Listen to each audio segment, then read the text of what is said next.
If you're looking how to edit your music so it can match the length of your sequence, I can show you how in a couple of minutes. Hello everyone, welcome to this channel.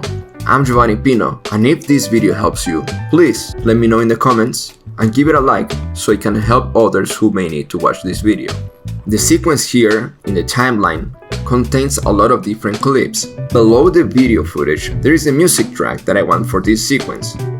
But as you can see, this track is way longer compared to my sequence. Usually, when you edit your music, you would try to cut different points and add in some dissolve to put them together. Here, we'll be selecting the music track and go to the Essential Sounds panel.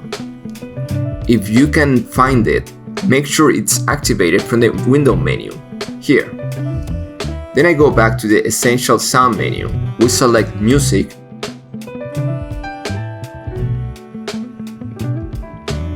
and enable the duration option.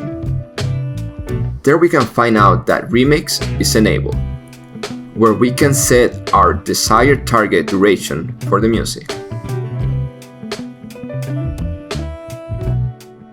An alternative way to do this is to use the new Remix tool under the Ripple Edit. Go to the audio track and drag it to the exact clip size. This will remix and shorten the audio up to the desired length. Instrumental music usually doesn't show any issues after being remixed by the AI, but if you have a track that has some lyrics, you probably may need to use the sliders. There are two sliders in the Essential Sounds panel that can help fixing the final remix. The first is the segment slider. By moving this to the right, Premiere will enable more cuts to make a remix. And when one move it to the left, Premiere will make fewer cuts.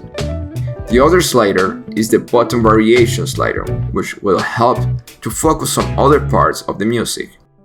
You can create variation of the remix with this. And that's it. If you're looking how to muffle your audio so it can sound like it's coming from underwater, check this tutorial right here. If this video was helpful to you, give it a like and subscribe for more tutorials to come.